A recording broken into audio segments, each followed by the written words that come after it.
Bertemu kembali anak-anak dalam materi kita untuk hari ini. Kita akan membahas tentang materi cahaya di kelas 8. Dan materi cahaya kali ini kita hanya membahas tentang pemantulan cahaya dan pembiasan cahaya. Bisa kita melihat, anak-anak bisa melihat ada peta konsep tentang cahaya dan mungkin juga bisa dilihat di buku paketnya ya. Silakan dipelajari di peta konsep. Kita lanjutkan bagaimana itu tentang pemantulan cahaya yang disebut dengan refleksi.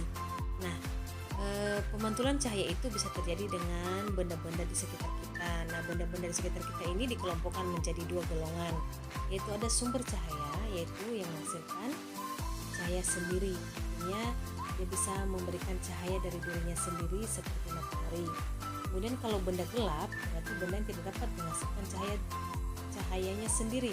Contohnya diri kita juga itu termasuk benda gelap, atau misalnya semua benda-benda di sekitar kita yang tidak mampu menghasilkan cahayanya sendiri, berarti itu disebut dengan benda gelap.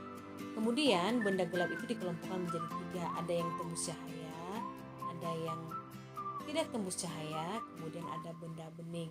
Kalau tembus cahaya berarti mampu meneruskan sebagian cahaya, tetapi jika tidak tembus cahaya berarti benda itu sama sekali tidak akan meneruskan cahaya. Nah, sedangkan kalau benda bening ini benda yang dapat meneruskan hampir seluruh cahaya yang mengenainya, artinya ada sebagian yang memang tidak semua dihantarkannya.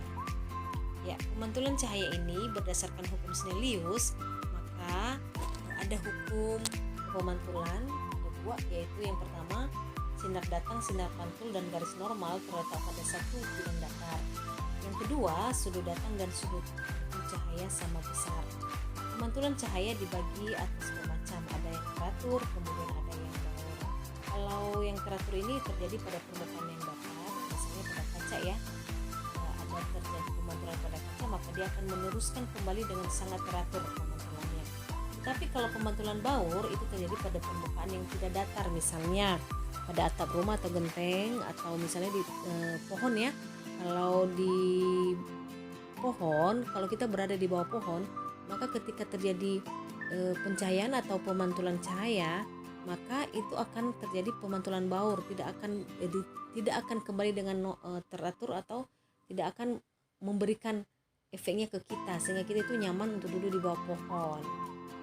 Nah, kemudian untuk pemantulan cahaya itu berlaku pada cermin cekung juga ya. Sifatnya bila berkas cahaya sejajar jatuh pada cermin dipantulkan pada titik, yaitu satu titik ya, yaitu sedangkan jarak fokus dan jari kelengkungan itu cermin itu bernilai positif. Kemudian sifat pemantulan pada cermin cekung ini yaitu sinar datangnya sejajar dengan sumber utama, kemudian sinar datang melalui titik fokus dipantulkan sejajar dengan sumber utama. Kita masih pelajari tentang cermin cekung ya anak-anak ya, pemantulan cahaya.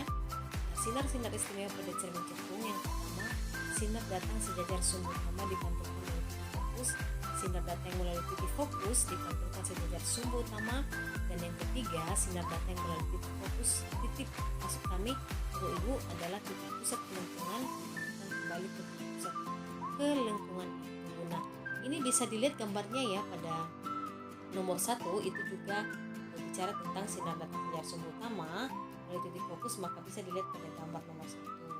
Nomor 2 melalui titik fokus bisa dilihat pada gambar nomor 2, dan nomor 3 ini bisa dilihat pada gambar nomor 3 bahwa sinar datang yang melalui titik pusat kelengkungan itu dipantulkan kembali ke titik pusat kelengkungan itu sendiri. Nah, bisa dilihat dari arah tanda panah ya anak-anak ya, bahwa akan kembali. Pada cermin cekung, efek posisi benda pada sifat bayangan yang dihasilkan cermin cekung yaitu yang pertama, bahwa benda berada di titik fokus dan pusat cermin itu disebut dengan berada di ruang satu.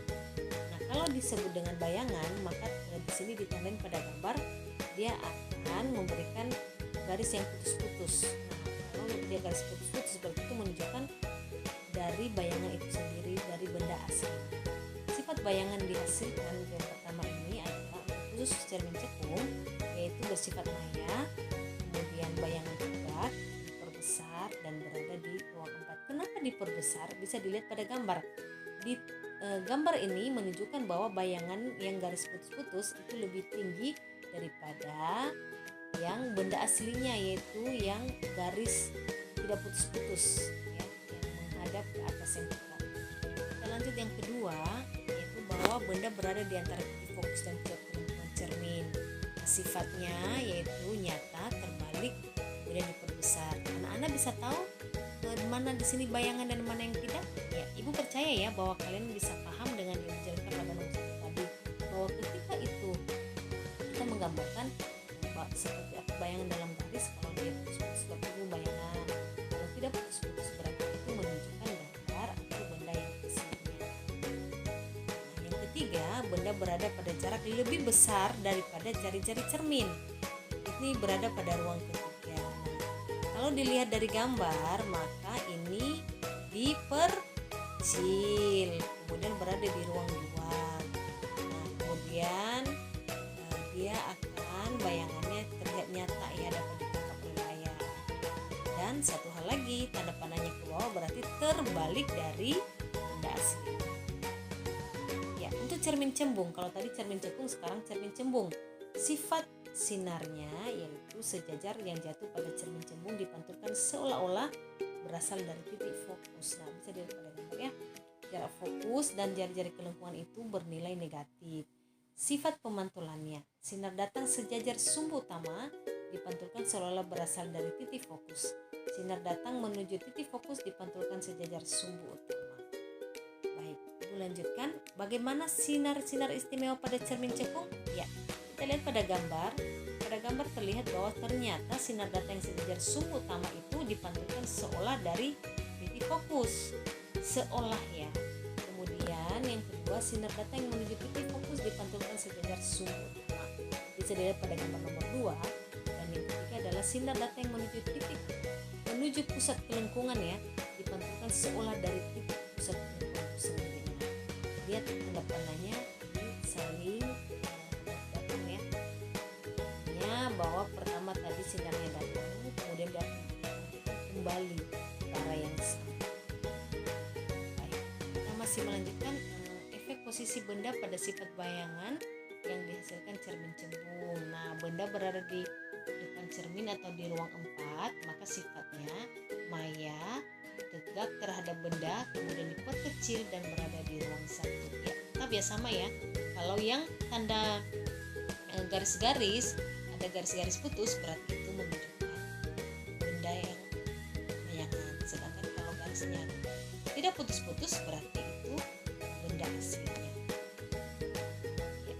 Bagaimana rumus umum cermin? Bisa dilihat pada slide yang ditampilkan ya. Oke, ada yang perbesaran bayangan juga. Perbesaran bayangan ini adalah perbandingan antara tinggi bayangan dan tinggi benda. Tinggi bayangan ada yang diperbesar, ada yang diperkecil ya anak-anak ya. Cermin cekung maupun di cermin pembiasan cahaya. Nah, kalau tadi itu pemantulan cahaya, Snellius mengatakan berbeda dengan untuk pembiasan cahaya.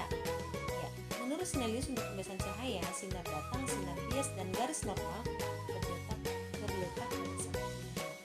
Kedua, sinar datang dari medium kurang rapat ke medium lebih rapat dibiaskan.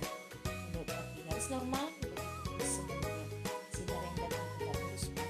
akan diteruskan tanpa dibelokkan. Bisa dilihat pada gambar ya. Nah, ini contohnya bisa anak-anak perhatikan di rumah juga ya. Misalnya kalau kita berdiri di pinggir sungai atau pinggir kolam ya, itu kita melihat bayangan kita sendiri yang tadinya kita tegap tapi kelihatan kayak bengkok-bengkok ya. Nah, itu salah satunya tentang pembiasan cahaya. Nah, kita lanjutkan. Masih pembiasan cahaya ini terjadi pada prisma ya nak ya, di mana terjadi sudut deviasi, yaitu sudut yang dibentuk oleh perpanjangan sinar datang dan sinar bias yang keluar dari prisma. Bisa dilihat ya. Kemudian untuk lensa cembung ya, lensa cembung ini ciri fisiknya yaitu ketebalan lensa paling besar berada di pusatnya.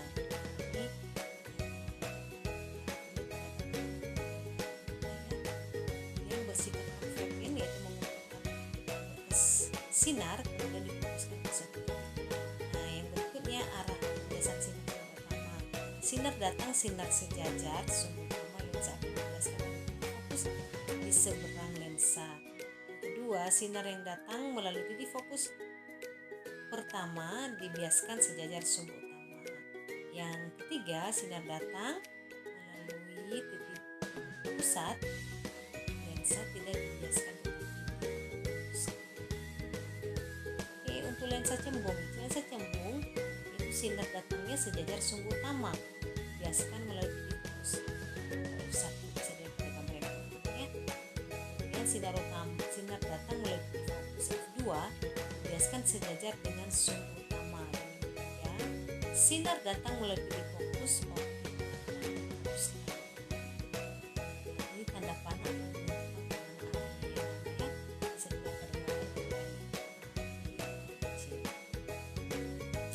ya. Pembiasan cahaya masih cahaya yang disebut dengan refraksi. Ternyata di pembiasan cahaya terdapat namanya daya lensa. Daya lensa ini bisa dirumuskan dengan P sama dengan setengah F, di mana F itu adalah panjang fokus lensa dan P itu adalah daya lensa disingkat dengan P. Oke, semakin besar daya lensa maka makin dekat juga posisi bayangan ke lensa yang berasal dari benda yang sangat jauh. Nah, besar daya lensa berbanding terbalik dengan panjangnya fokus. Baik, kita masih teruskan ya. Nah, ini ada contoh soal yang kita bisa gunakan rumusnya. Sebuah lensa cembung memiliki panjang fokus 5 cm. Berapakah daya lensa itu? Kita mempergunakan rumus yang tadi ya anak-anak ya. B sama dengan 1/F. Artinya F besarnya 5 cm diubah dalam meter yaitu 0,05. Kemudian daya lensanya adalah sebesar 20D atau 20 daya lensa. Nah, untuk materi kali ini kita cukupkan dulu sampai di sini. Berikutnya kita akan pelajari tentang alat-alat optik.